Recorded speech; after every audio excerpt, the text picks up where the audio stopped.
Thank you so much, everyone. Oh, you being here tonight means so much to us. We really appreciate it. When was the last time you saw an orchestra play live? October. That's really good. Anybody more than a year? Senior year. More than 5 years? Has somebody never seen an orchestra play live? You're so shy. That's okay. Well, I did just not too long ago, and I found myself fascinated by the conductor. The baton in his right hand, which is a magical wand, wildly waving about, stabbing toward the bassoon section, and the violas and the basses.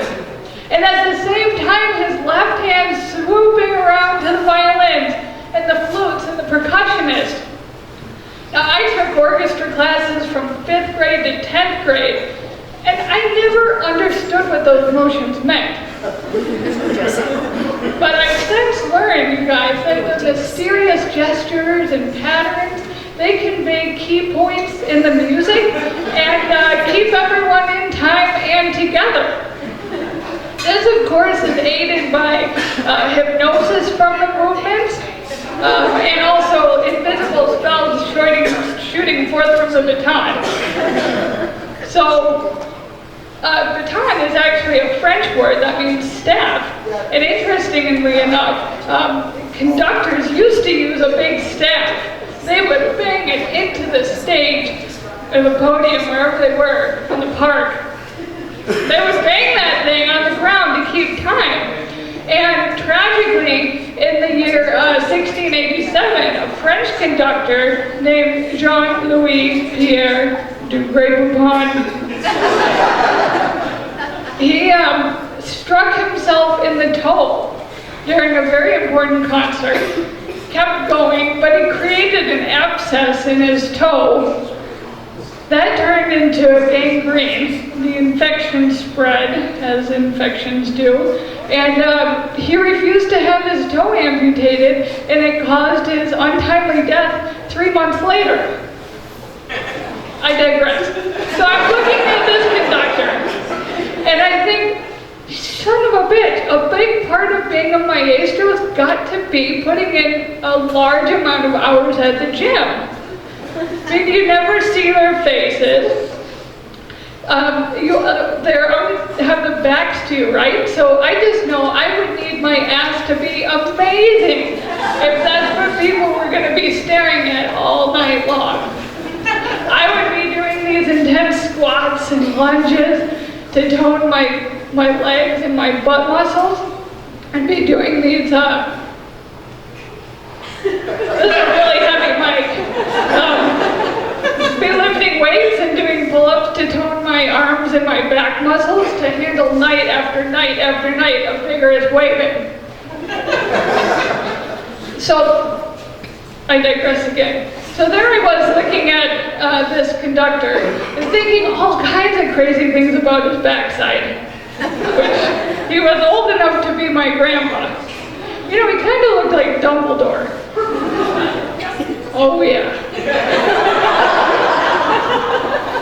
But I was feeling sad because in recent years, people have lost interest in going to the symphony. It used to be the thing to do on the weekend.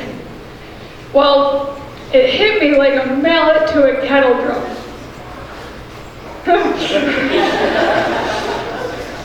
I thought with a little extra effort on the part of the conductor, they can easily bring sexy back.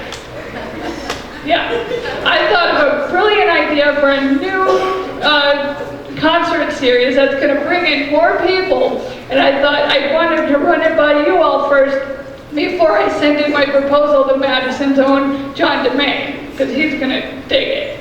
So, this is awesome. The conductor is going to start the show in a snappy suit, much like this. Thank you. And after each song, he's going to take off an article of clothing. Oh, yes. Strip symphony. Revolutionary. So he'll start the show with he'll take off his shirt, his coat, and then his shoes, then his socks, and then he'll take off his, shirt and then his pants.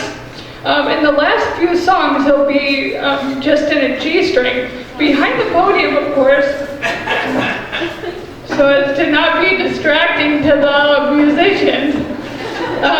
And he'd have, of course, his collar and bow tie and shirt cuffs in the tradition of the Chippendales dancers, because I know there's nothing more classy than them, and I know you agree. And I have a feeling you're thinking, God, we have to save the children from this. Thank you.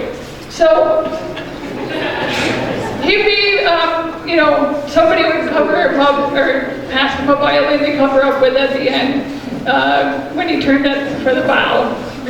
But anyway, the social media for this is going to be fantastic, you guys. His G-string is made by Stradivarius.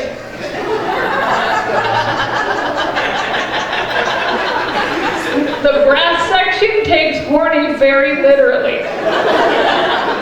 We've always been all about that bass.